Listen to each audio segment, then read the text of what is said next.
Hello, everybody. I'm gonna give it a couple minutes for everybody to join us today. If you are joining us now, go ahead and comment down below where you're joining us from. My name is Carla. I'm a career advisor here at Avocademy. And we have three lovely educators that switched careers into UX and UI design, and they'll be talking about their experience today. So if y'all want to start dropping questions down below, feel free to do so. I'm going to give you one more minute, and we'll go ahead and get started.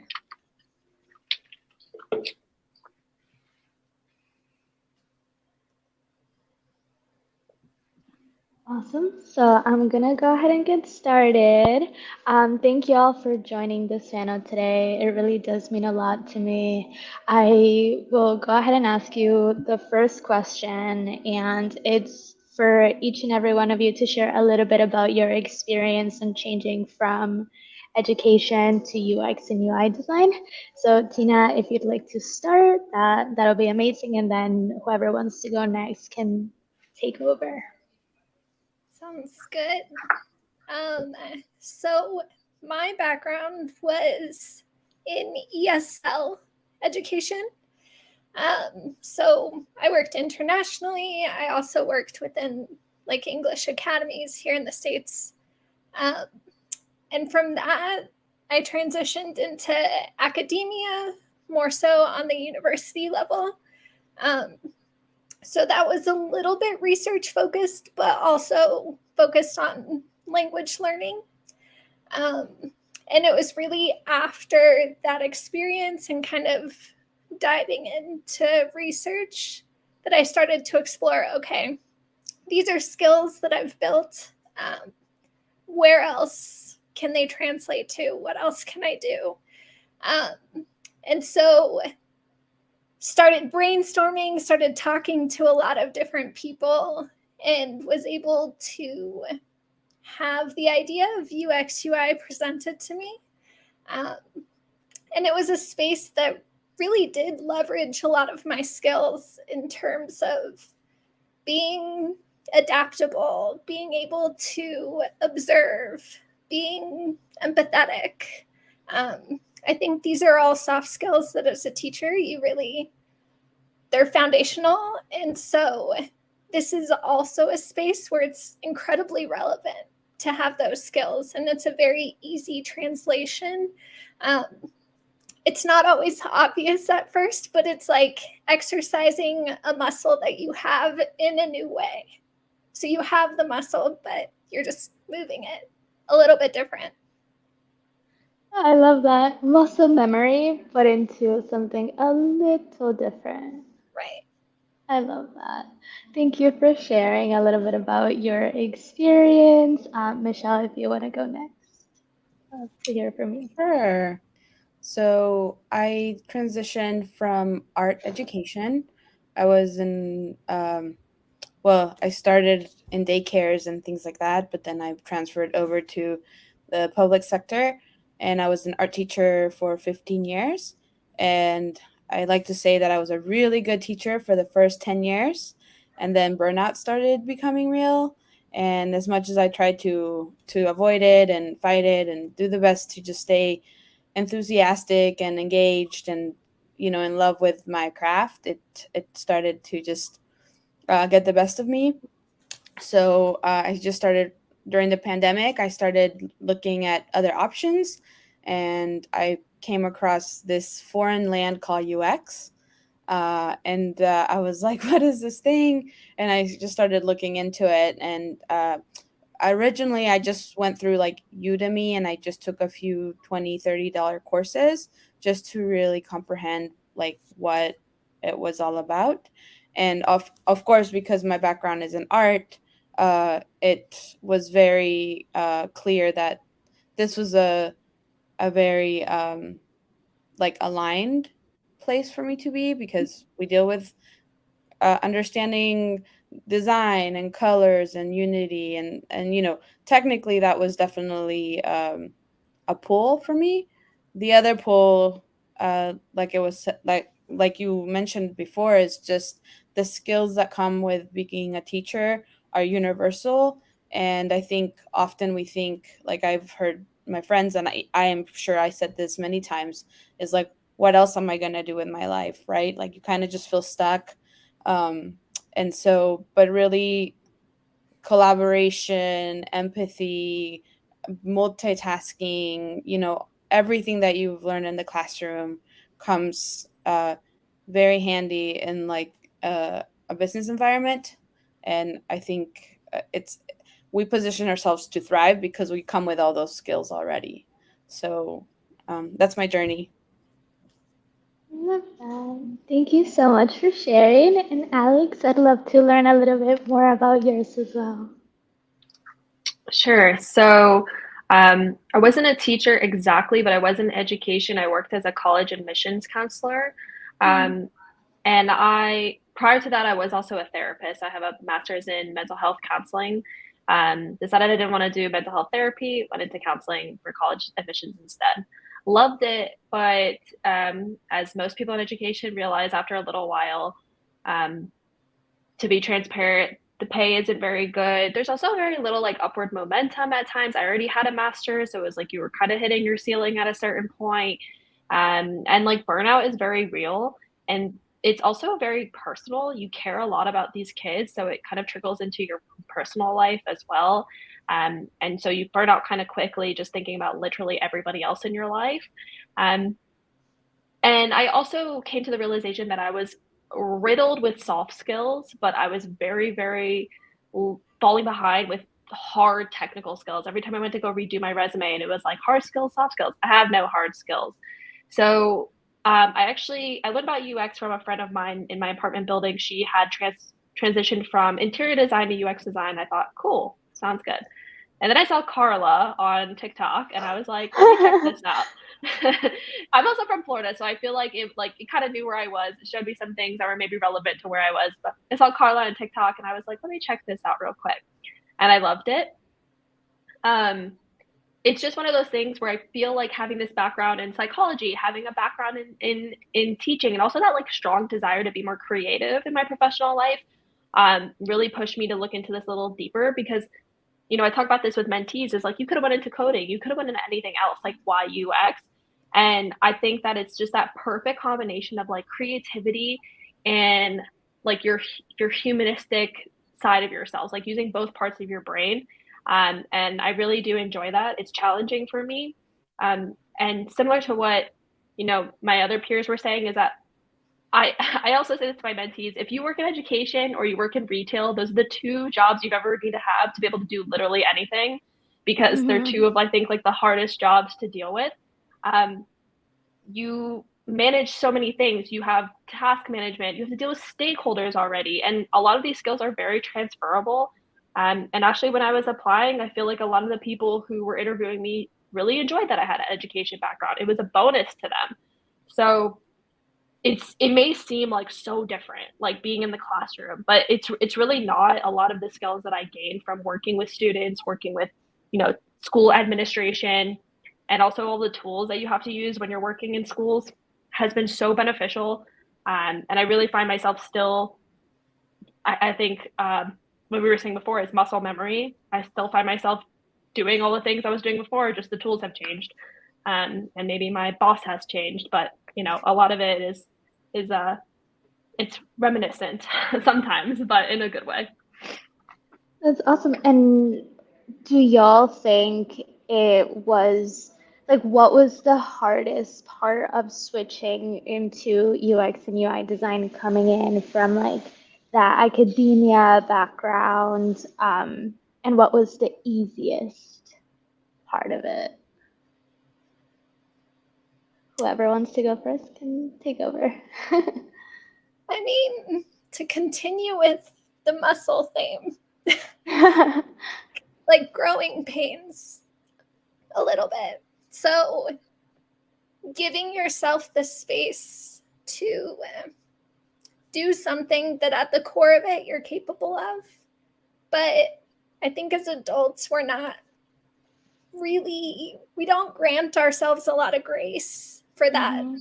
learning period, and teachers, it's like we know how to teach and we're compassionate to students, but we're not as compassionate to ourselves as students.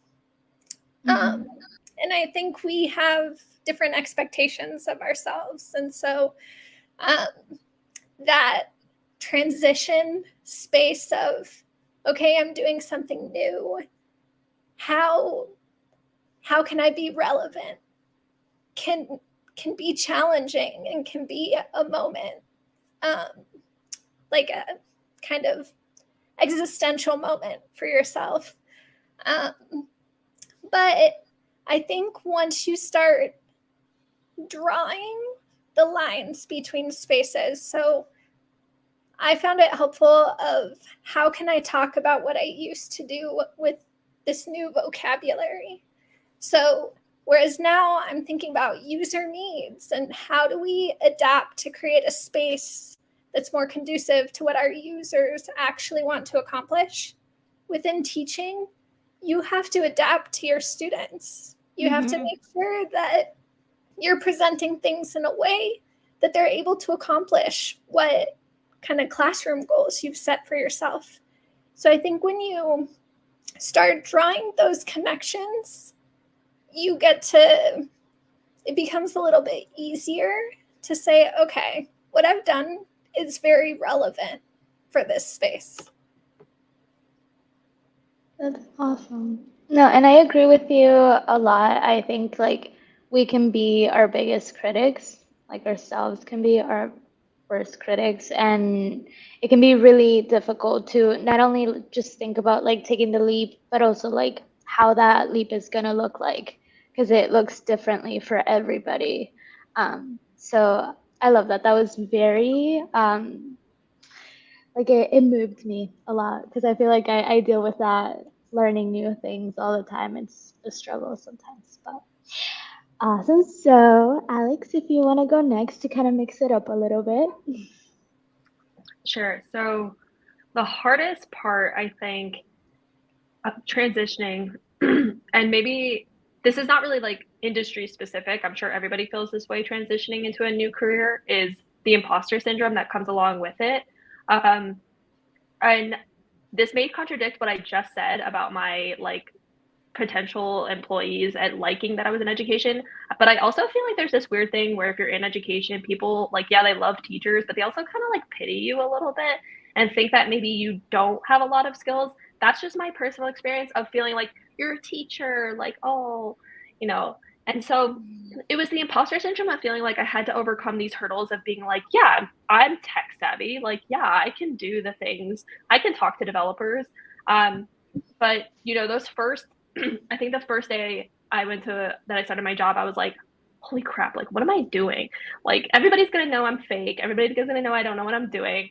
So overcoming that was really hard. And I'm now like over a year into it and I still like have these like slight pangs in the back of my head a little bit, but I definitely you get better at it, you get more confident, you feel more comfortable in your working environment. And I'm sure if I switch jobs, I'll probably feel that same way again. But that's definitely, I think, the hardest part. The easiest part might be just like I think like just like managing relationships with people and also I like what was said earlier about you know, having to like pivot. You are always having to like pivot what you're doing in education to like meet like the students' needs, meet your administration's needs, and I think that that makes us really good at like on the fly dropping what you're doing and change course. You don't have like as an education you don't have like the time really to like be so invested in this one project, be so invested in this one piece of curriculum because it can change at any moment. You have to do something different. You got to switch if you notice that your classroom is not that engaged at the moment. Like even though I wasn't a teacher, I still had to present in front of tons of kids. And if like sometimes you see that those glossy eyes, you got to pivot. And so I think that also has been beneficial in like the professional workplace of like things move quickly. Sometimes your project isn't going as planned out. New user stories get popped up. Like you got to just be able to shift and not get too caught up in like, well, but we were doing this. It's okay. So I think that those have been, there's a myriad of things I could have said, but that's definitely the top two that come to my mind. And what about you, Michelle? Yeah, so I was thinking that definitely the hardest thing is if you're an educator, that means you have a full time job, right?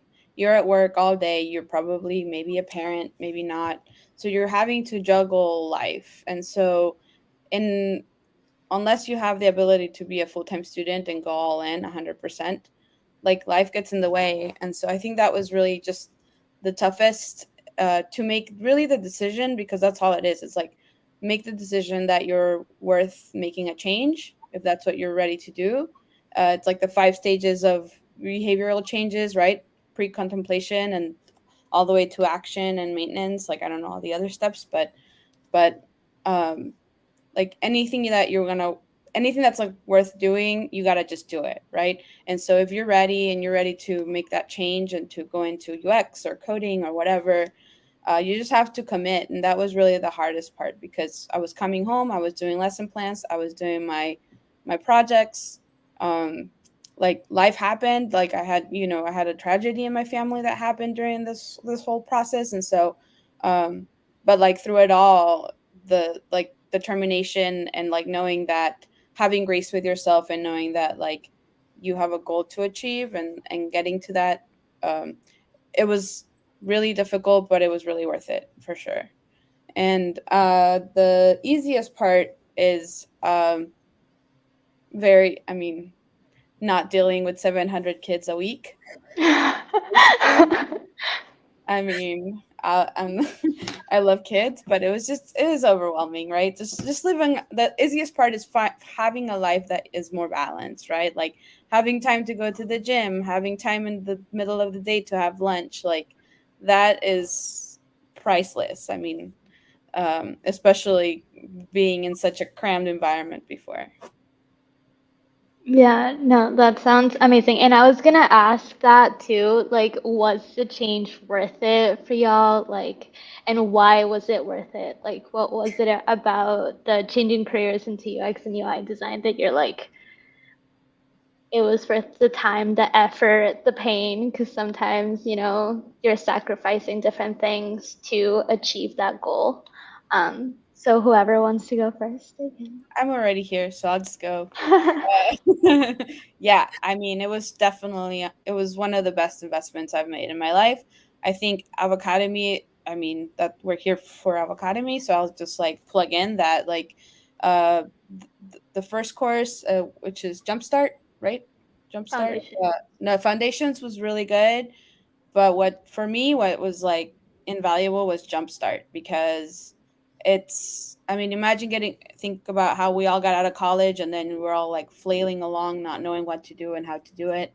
And so having the mentors, having focused, uh, focused group of people who are literally researching every day for you and they're on your side, like it was way worth it. And I mean, I still wake up every day like it's 7 o'clock and I'm still in bed, or, you know, those little things, those little wins. I mean, I don't know. It was definitely worth it for me.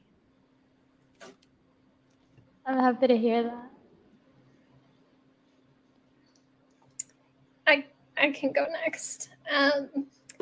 Yeah, I second what Michelle said. I think you were talking about balance, Michelle, and like, I think that's probably one of the biggest takeaways is um, being able to be done when I'm done.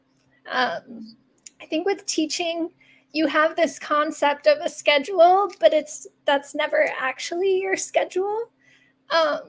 So you're supposed to be working within these times, but work often takes over the time that's yours. Um, versus within this space, like once you're done at the end of the day, your time is yours to do what you need to do. So if that's working out, if that's just reading a book or spending time with your family, you do have the space to do that. Um, and I think stress levels, there's definitely stressful moments, but it's nowhere near the level of, okay, it's crunch time. We have to like grade however many assignments before a certain point, or we have to get report cards in, or anything like that. It's more so we're constantly working towards something. And so when I take time off, that's my time off. It's not, occasionally I'll think about work, but I don't feel as obligated to do so.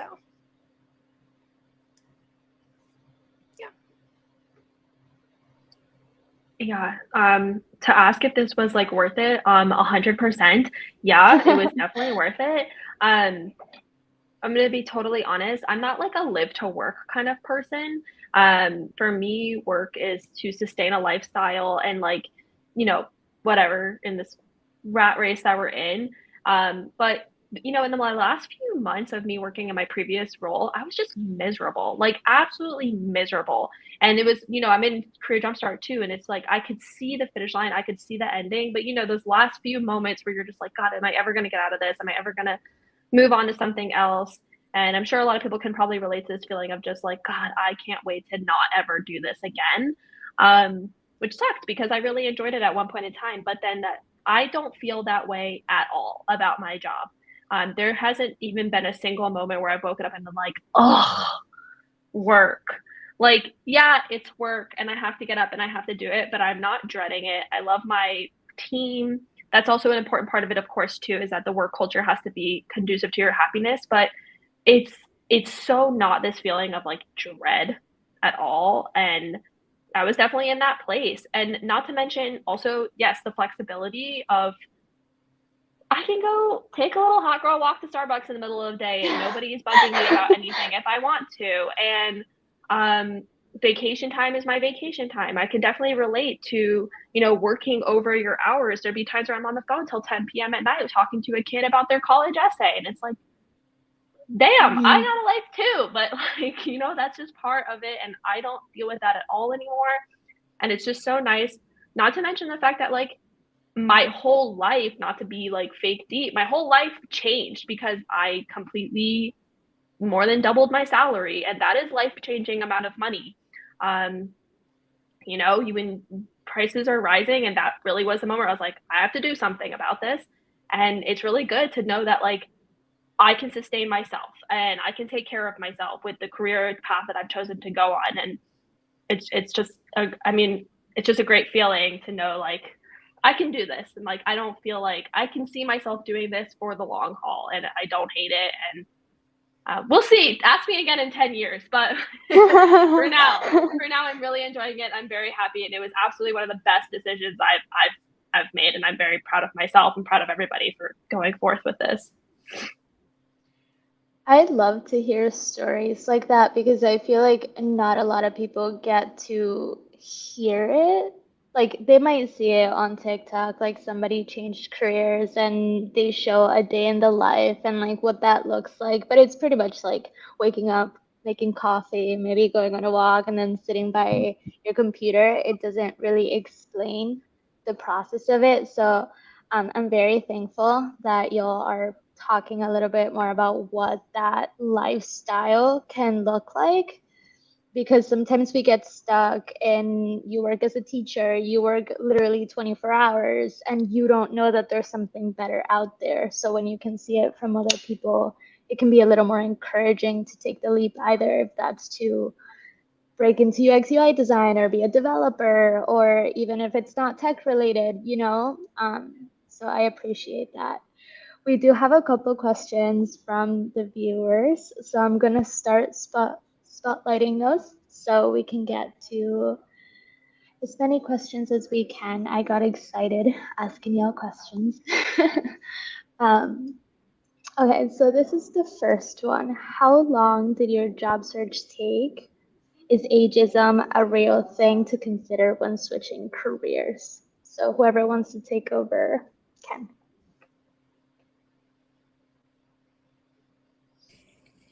Okay, I'll go. So it took me a solid 6 months, about a year ago.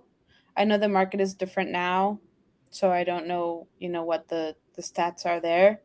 But it was, I mean, we were taking, you have to write down everywhere you applied, and I definitely applied to over 1,000 places. Um, some of them easy apply, but maybe half of them I took the time and applied with intent.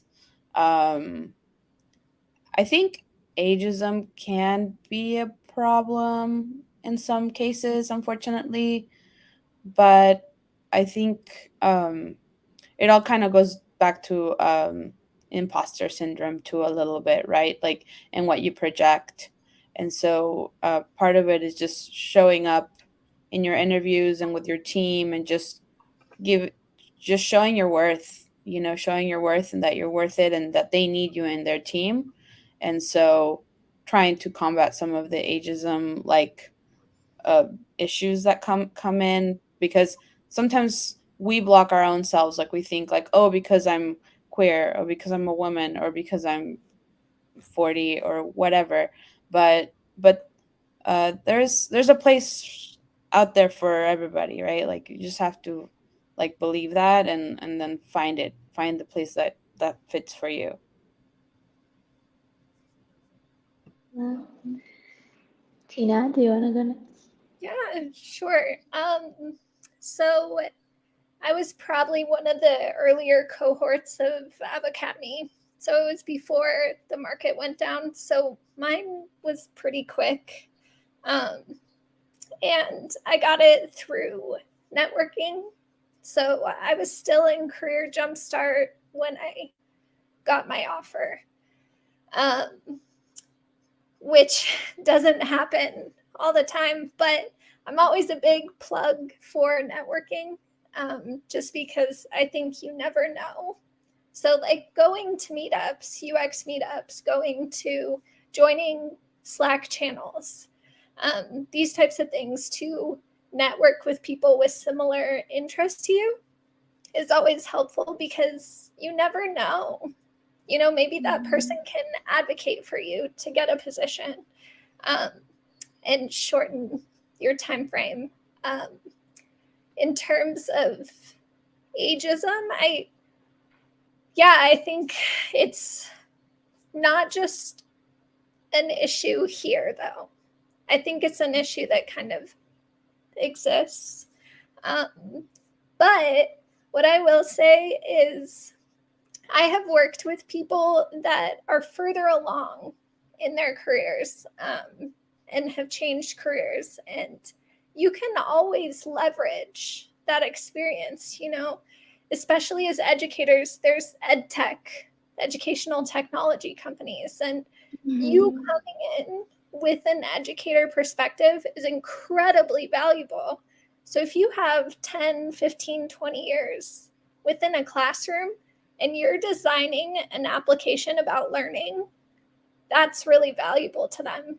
So it's important to also give yourself credit for what you've done. Like, it's totally valuable and it's totally useful to people.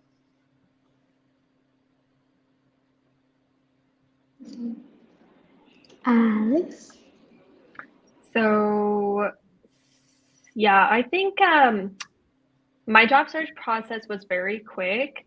Um, I don't know what cohort I was part of in Jumpstart. I want to say it was like a very earlier one though. It was like a little early last year. But it was pretty quick, my turnaround time. And I know that the market has definitely changed. I'm seeing this just being a mentor. And it's tough out there for sure. And honestly, I don't know if I would fare better even if I was out there. Like, the market sucks right now. So, but I digress. It was very quick, but I also don't know if I'm the best person to answer about ageism. I was 29 when I started this process, so I guess more on like the quote unquote younger end. But on the other end of that, there are times where I think a lot of it is motivated by fear too, of fear of being able to take the next step of doing these things because of whatever demographic you feel like you're falling into. There were times where I felt like I didn't want to apply to certain jobs because I felt on the other end, I was not experienced enough. I felt like scared to death of like I would look at LinkedIn profiles of the people who worked at these companies that I wanted to apply to, and these people were like UX designer for 25 years or whatever, and I'm like, there's no way I could work for this person. I feel scared. So I think that a lot of that ageism, I definitely think exists, but I do think it is fear based. These things that hold us back. Um, you never really know what's going to happen. You never know if you're going to connect with the recruiter. You never going to know if you're going to connect with your potential hiring manager. So Mm-hmm. I think discrimination occurs in all groups, but you just absolutely cannot let that hold us back from like putting ourselves out there, and just really going for it because you never know what's going to happen. Yeah, and it's something that I feel we talk about a lot in Career Jumpstart too, about like knowing how to sell yourself as a designer. And like y'all mentioned, like leveraging that background too.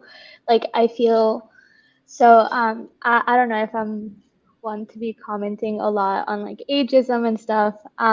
But something that I have seen is people in their 30s, 40s, even 50s, like wanting something new, wanting something different. And they're like, I want to do whatever it takes.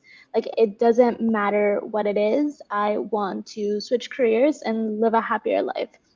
And we've even had students that are 70 take the course because they want to learn something new. So if these people can do it, you can do it. And it's not a matter of like, if you can, it's how you're gonna get yourself there. It's putting in the work, putting in the effort, listening to the feedback being provided. Like, do I need to work a little bit harder than the 28-year-old, 27-year-old? Then so be it, you know? But there's so many opportunities out there that if you start closing yourself off from them at the beginning, it's going to be 10 times more difficult for you to break through that than it would be if you just keep an open mind and you work hard. Again, it's not for everybody, but that's just like my own personal opinion and what I've seen people do in the past. Um, yeah, my little 2 cents. So let me go into the next question. How has taking the skills you learned and becoming a teacher helped you live a balanced life? I love this question.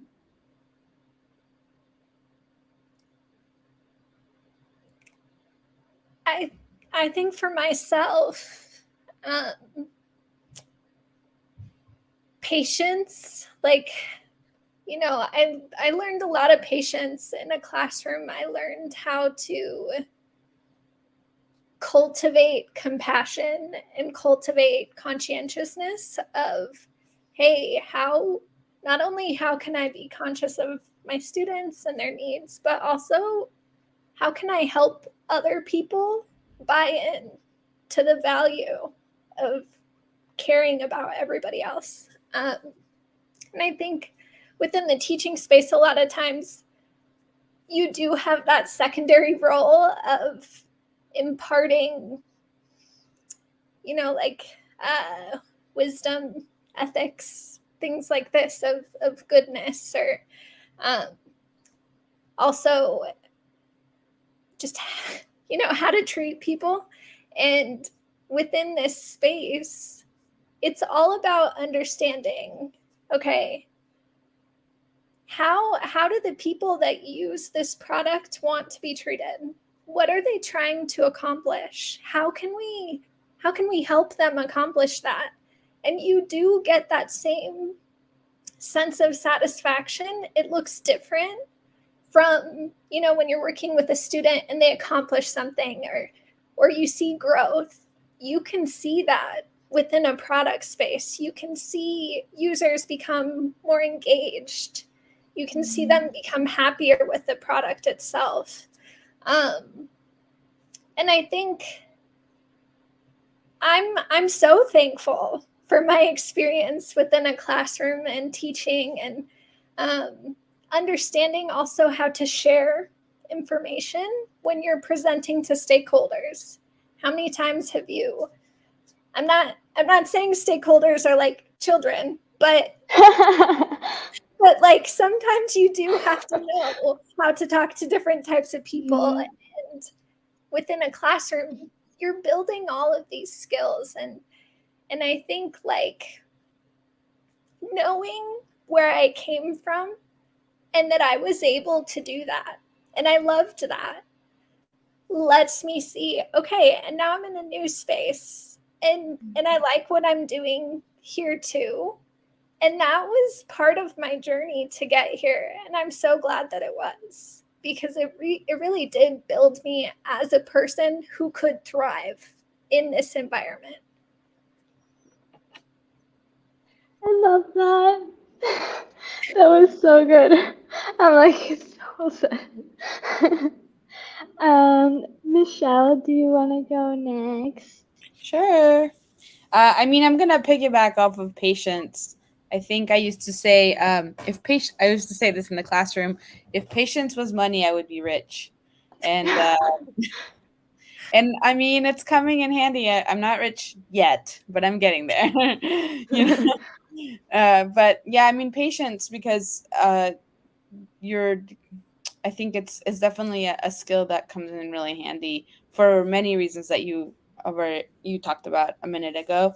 I think the other one is being a decision maker, because you're speaking from, as a teacher, you're a decision maker, right? You're deciding on the content. You're deciding how you're going to teach the class, what kind of environment you want in your classroom, and that goes the same as a designer. Like, I remember when I first started, I had to talk to my dev guys about some things, and they were looking at me to tell them what to do, and I was like, what? I have to tell you? I don't know what I'm doing. Like, what?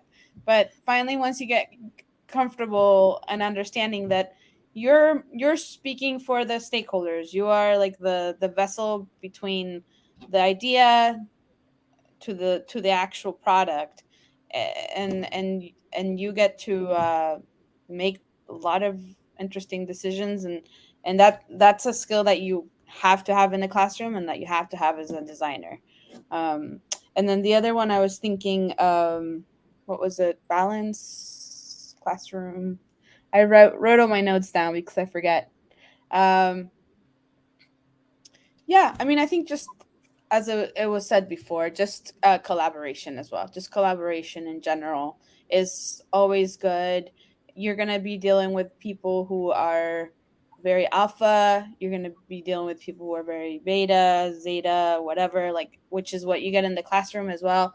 And so just being a balancing board between those players in your environment, just like you would be in the classroom. And so collaboration is like definitely a superpower that we take for granted. Not everybody has it. So that's the skill I think has come in handy as a teacher. That's awesome. Sorry for my lighting, by the way. It goes in and out. It's just I'm against the sunlight, so it looks a little weird. But Alex, I know you weren't a teacher, but I know you were pretty much an educator and you were giving advice and everything to students. So how do you feel about how your skills that you learned helped you? So I'll just talk about the balance, like live a balanced life part. Um, First of all, I definitely think that coming from the education background has helped me learn more like hard boundaries when it comes to like work life balance too. Um, Maybe this isn't like the greatest thing in the world, but 5 p.m. rolls around, my computer is shut off. I'm like clocking out. I don't look at work emails on the weekend. I don't look at work emails after 5 p.m. I don't care if 100 of them are coming in. That's future Alex will take care of that. Like that's a work thing, not my personal life thing. There's definitely times, of course, I'm flexible. If my boss messages me at 5:01, I'll respond. But for the most part, I think that harder boundaries was something that you come from this background and you're like you had no boundaries pretty much. Mhm. It's a lot easier, I think, to place them. Again, this goes to a positive work environment as well. They go hand in hand with being able to place boundaries and those being appreciated and respected. But also, on the other note, is as a college admissions coach, you work with teenagers. And teenagers are honestly some of the most brutal people on this planet. They're scary. So being able to work with teenagers, you kind of have to also have a little bit of a thicker skin. And I think that this has helped me in my work environment too, because I don't really like take feedback personally. I really love critical feedback on my work. I love hearing even things I did wrong. And I think that coming from education, maybe you're just not taking things personally because you know that it's not personal. Like you just need to do your work, always improve, and to again, I think that this helps live a balanced life because you're not taking that home with you. I'm not like laying up at night thinking about the feedback I got in my work review, thinking like, oh my god, like I wish I did that better. And that's also something you have to learn over time. Is just being able to reconcile that like work is work. This is not a reflection of who you are as a person. There's always room for improvement. If you had never got any feedback, how would you ever get better? But you know, when you're in education, if like when I was a college counselor, if a parent is like, oh, we don't like this kid's essay, we don't like the edits you gave, I would be crushed, you know? But I think over time you learn this. And I definitely think that these kinds of skills has helped me live a more like balanced life. I leave work at work, like I said. But to go off what was said earlier about like developers too, saying developers asking you what to do, and you're like, I don't know what to do. I also feel that way sometimes too, of like, where's the adult in the room? Oh yeah, I'm the adult in the room. But I think these skills are they're transferable. They really are. Like the things that you take from education, like I said, this is a muscle. This is a muscle you already know how to flex. You just need to find the right workplace who is going to value that, and the better life balance will ensue. So, how do you feel about like what companies? Okay, so let me rephrase this in my head. I'm like thinking of the question, but I don't know how to say it. Okay, so are the companies that y'all work for flexible with like clocking out at 5 and just closing your laptop and then logging back in at 9 a.m. when you start? Are they respectful of that? So I can give actually a really good example of how flexible my work is. I've been on a cross country road trip with my partner since May. I told my boss what I was doing, and they were like, "Cool, like whatever." My workplace is in Eastern Standard Time. I've been on Pacific Standard Time for the past like 6 or 7 weeks. Um, I don't mind waking up early to get started early because then I'm finished early. But my boss made it clear if that's too early for you, log on when you're ready and we'll chat when you're awake and you can just figure it out yourself. So I think that's a great example of like the flexibility and also like respect for me and my time as an adult to be able to manage my own time effectively. And I don't need to be like watched. I don't need to be, monitored that I'm clocking in at 9, clocking out at 5. It's, having respect for your colleagues and trusting that they'll get their work done when they get their work done. I'm still up at 8 a.m. Eastern Standard Time, but that's because of me, not because they're making me. That's awesome. What about both of y'all? Yeah, I think I've had multiple conversations with my current position, just with other coworkers about how kind people are when it does come to like your space and understanding that you exist outside of those hours. I think I do want to caveat that and say it really depends on your role in your team, because I do think that when you're on a smaller team, there's different expectations for you. When you're working at a startup, there's more expectations of you, and there is more of a need to kind of grind and work those extra moments. But at certain established companies with like larger, more fleshed out design teams, it's generally pretty easy to say, this is my time. I have coworkers that have to pick up their kids, and so they block out parts of their schedule. And we just don't schedule things during that because they have lives outside. They have responsibilities outside of this that are also important. And so it is really nice when you can find a team that's very understanding of that. But I do think it's important for people to know that that is not always the case. Yeah, it's different for everybody. It depends on the company, the industry, the size of the company for sure. I feel like that's one of the biggest questions that I get all the time. And I'm like, there's a lot that goes into it, but it's nice to hear that a lot of the times companies can be very respectful of that time, um, especially when you have a family, you're working from home, and you kind of want to balance everything together, or you want to travel around the country. I don't know. It's just nice to see. What about you, Michelle? How's your experience been like? Yeah, I actually have a unique experience in the sense that this job was the first job that I actually had to go in for an interview 3 times, and they wanted me to be in the office basically at the beginning. So I at first, I mean, obviously, just being new, I took it very seriously. Like my hours, I was like, I'm here. I'm not, not gonna veer from that. But I think after I established myself there and like made myself feel comfortable and got to see the culture and the management that I had, because I think part is culture of the environment you're in, but sometimes it just comes down to your manager, right? Like who's your supervisor and how do they value time, and so you just have to read the room in a sense. And so I still go to the office pretty much 5 days a week, but every once in a while, like I'm home today, like nobody was at the office, 2 people are traveling, and I was like, well, if nobody's going to be there, I'm going to work from home. So there's no like nobody's gonna be mad at me for working from home. They just prefer us being together. We're a small team, and I do see the value in like being in a room together.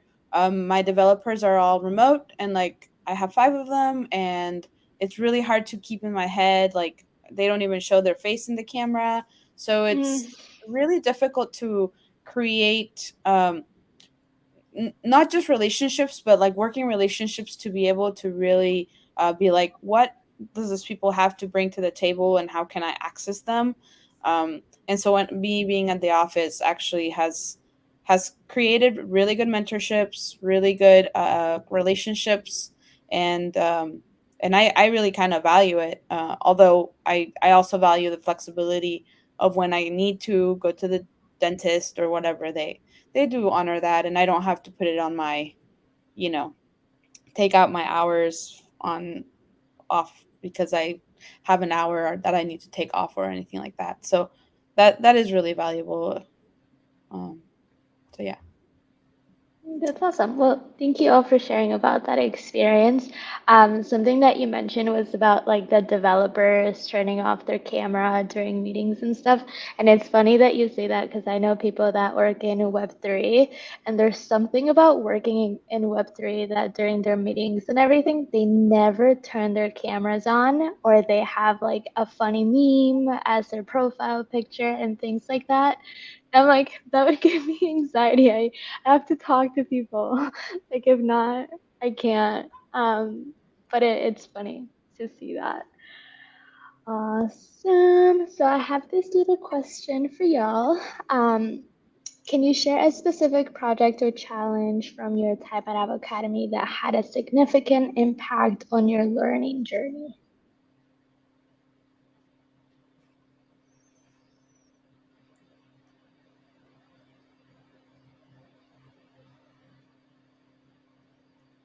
Tina, I see you. I know. Are we going in a circle? How are we? However you guys want to take over, just jump in and Well, um, definitely. I feel like Career Jumpstart was a space where a lot of those lessons were learned. Um, for myself, with most of the projects that I did, I was team lead. And so learning those leadership skills, learning how to um, provide feedback in a different space, so I'm used to providing feedback to students, but when you're providing feedback to your peers, it looks a little bit different. So I think that was definitely like a muscle that I had to work out a little bit more. That was something I needed to feel more comfortable with, because when you're going into these projects, you're trying to create like the best possible product in the end. And so the best way for that to happen is collaboration and critiquing one another and having those kind of back and forth brainstorming sessions. I think there's value of working by yourself, kind of heads down, accomplishing things, but there's something really valuable about a collaborative effort, because the more eyes you have on certain things, the better it's going to get, because you're having a bunch of different perspectives come together. So I think having that opportunity to step in that more leadership role and manage conversations with clients, manage timelines, try to create cohesion and community within a group, was super valuable for myself. And I think it was something that allowed me to, once I got into the workforce, was able to more easily connect with the people I was working with and really value those opportunities to just sit with a developer and talk and brainstorm, or sit with my other designers and try to come up with a solution together. So I think that's probably one of the most valuable experiences, which has in turn helped me. Awesome. What about you, Michelle? Thank you. Thanks. I love that. Yeah, I was trying to think of a specific experience or project to kind of pull from, but for some reason, what really came up in my head was actually interviewing.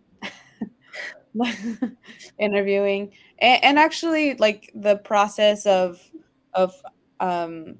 selling yourself, right, and speaking about how amazing you are and how great your project is, and just having to just find the, I mean, I don't want to say strength, but like just kind of find the way that you can really like uplift yourself in a way that doesn't seem um out of character. I don't know. It was definitely difficult, and I had to practice a lot, and I had a lot of mentors to do it. I ramble, as y'all can tell, a little bit, and so part of just going through the process with Avocademy was practicing the skill that I just really I didn't really have. I didn't have that muscle. I didn't know how to do it. And also, like, I remember, going into those calls with Maka in the middle of the day. She still does them, right? Or they still do it in the middle of the day. And just them giving me and everybody else really this kind of like, you got this. You can do it. And like having somebody just believing you and just like matter of fact, like point blank, like if you can do it, I can do it, they can do it. Like it was really life changing, like in the sense of the challenges that like we come with, like the biases and like the bad things we tell ourselves, and how to get through that. Because like they say in the class, like you can learn Figma, you can learn collaboration, you can learn, but like how do you learn to get out of your own head, and how do you, without having the support or like a therapist literally to like through it, and push you to do the thing that's most uncomfortable, which is to like sell yourself. Yeah, that's it. No, I love that. Thank you. What about you, Alex? So I just think the whole thing, and this is like obviously not an answer, but I think the whole thing was challenging. Just like literally from foundations all the way until the very end was me really pushing myself like way past anything I've ever done before.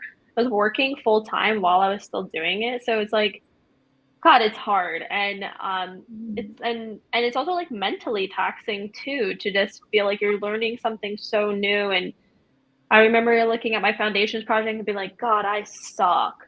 And like just having these moments, of like, man, I suck at this, like whatever. I remember meeting with one of the mentors and we met a few times on foundations and we're going through my project and he was just giving me feedback and I'm like, am I ever going to be as good as this dude? Obviously, I think I'm a lot better now. But I love that. at the time, it's just hard. It's hard to just like push yourself through this whole process. But I think one of the things that really impacted me the most is I think Career Jumpstart is like invaluable to this whole process. Without it, what do you have? Just your foundations project? Like, there's just no way you could have gained something from that, like valuable to really take into your interview process.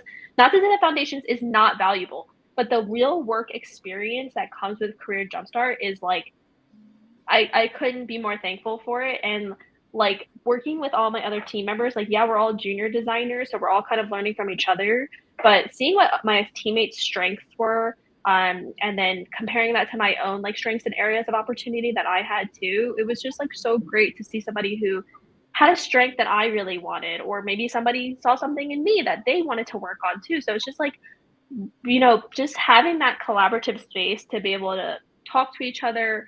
um, One of my projects, I remember just being up like so late with one of my teammates. Her name is Bree. Being on the Figma so damn late, and I'm just watching her thing scroll around the Figma like late into the middle of the night, just watching her design. And I thought, like, this girl's got it together.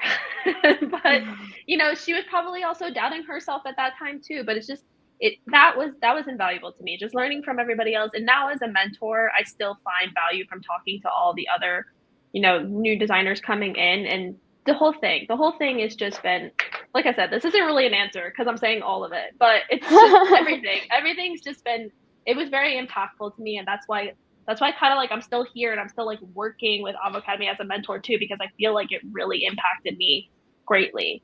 And yeah, it's been awesome.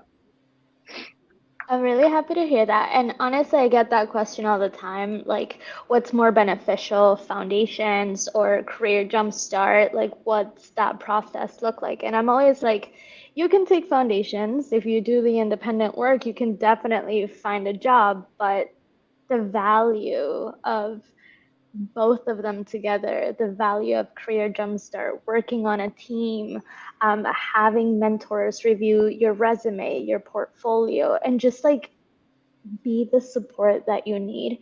Because sometimes job search alone, even if you're not even changing careers, you might just be looking for another job. Like it can be very intense and difficult on your mental health. So having that, it just, to me, I feel like it makes the process 10 times easier. It's just like more of a smooth process to have somebody to rely on. But I know it's 6. I have one last question for y'all.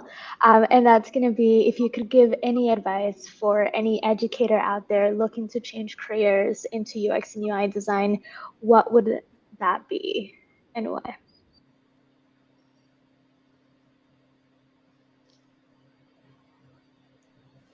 Okay, I'll go. So, so I think my first question would be like, what's stopping you? Like, you're here for a reason today, right? Like, you're listening to this conversation because you're thinking about changing where you are.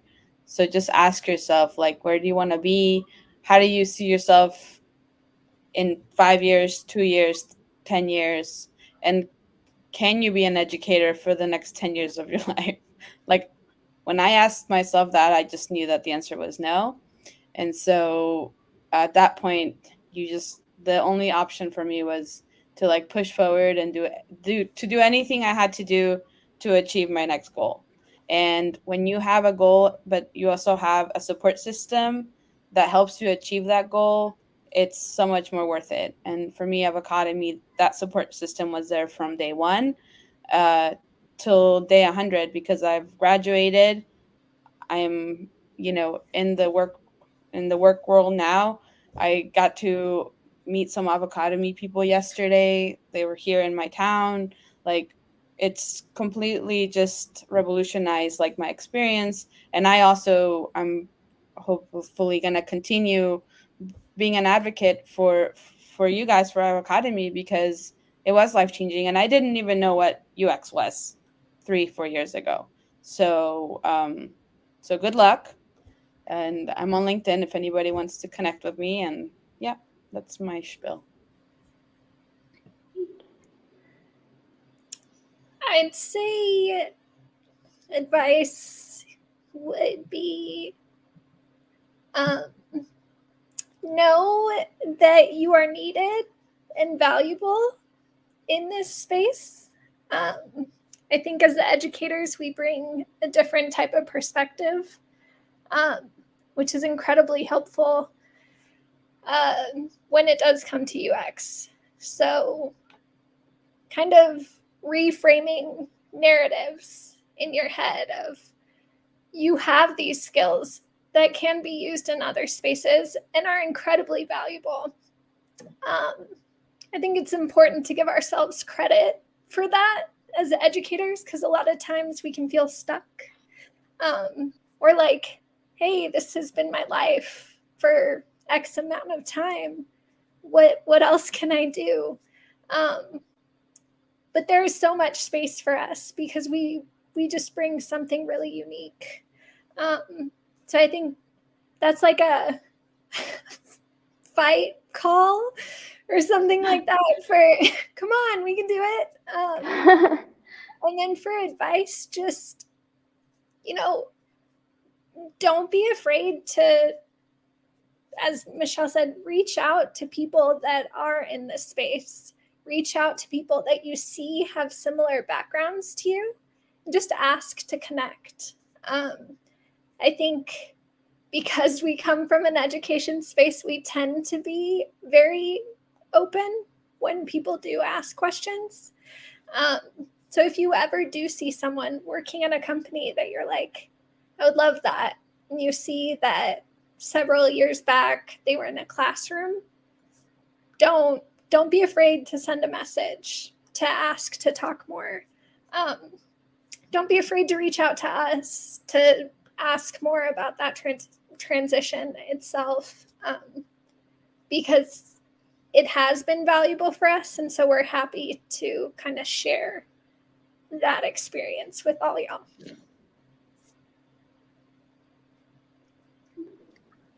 Yeah, I definitely agree with that. Don't be afraid to reach out. But also, the advice I have isn't really specific to the education industry. This can be applicable really to any industry. But I guess what I would have to say is this is specific for like interviewing processes, or if you're just talking to somebody about, a potential job. Like, let's just say you made it. You're over the hump, now you're applying. I guess my advice would just be like, don't be afraid to like lean into your past experiences and like create this story. I know that you also you of course want to highlight the parts that like you are now a designer. You're not a teacher anymore. You are a designer right now. but you also can't ignore the past like 5+ years of your life and what that did for you. I see this kind of frequently in my mentoring sessions where they try to like ignore it or brush over it. And I feel like you got to lean into your story. That humanizes you. And this is kind of the advice I give to anybody is like, you're a person, they're a person, make yourself a human, make yourself not this like, I'm a designer. Like you're a person and you gotta just be yourself and be very God there this is such silly advice. It's so basic, but just be yourself, be transparent, be your truest transparent self on these interviews and like just don't just be a human being and try to tap into their ethos. But yeah, I think also don't be afraid to reach out and like, networking is such like that big scary word over all of our heads, like network. But if you can see here on this like graduate panel, like we're just people. And don't be afraid to reach out, ask questions, trauma dump on us about like your woes. It's fine. You always need that person to like lean into, and that was also super helpful for me when I was going through this. Is just like being able to talk to other like past educators, and learn what they were doing and how this was working out for them. I said this before on the other question answer is just like being able to lean on your support network. Try to find that network of people. Try to talk to as many people as you can about this. If you're doing that, you're already way ahead. You're already doing exactly what you should be doing. You're already on the right path. Yeah, and just remember why you're here. Like Michelle said, just remember why you're here. You did this for a reason. Don't be afraid. Yeah, and also education. I know that there are men in this room. Education is definitely mostly women. Girls, don't be afraid to go into tech. You can do it. Don't be afraid. Just do it. You won't regret it. I love that. No, 100%. And thank you all so much for, sorry, I got distracted for a second. Thank you all so much for joining this grad panel. It really does mean a lot to me that y'all took the time to have this chat and just, I guess, like motivate other people to also take the leap if they want to. We did go ahead and drop a coupon code down below in the comments. Here it is for $200 off the foundations course. And if any remaining questions did not get answered, please go ahead and email them to info@avocademy.com. We're super happy to keep helping you out. Thank you all again for joining, and I hope you'll have a beautiful rest of your day. Thanks. Bye.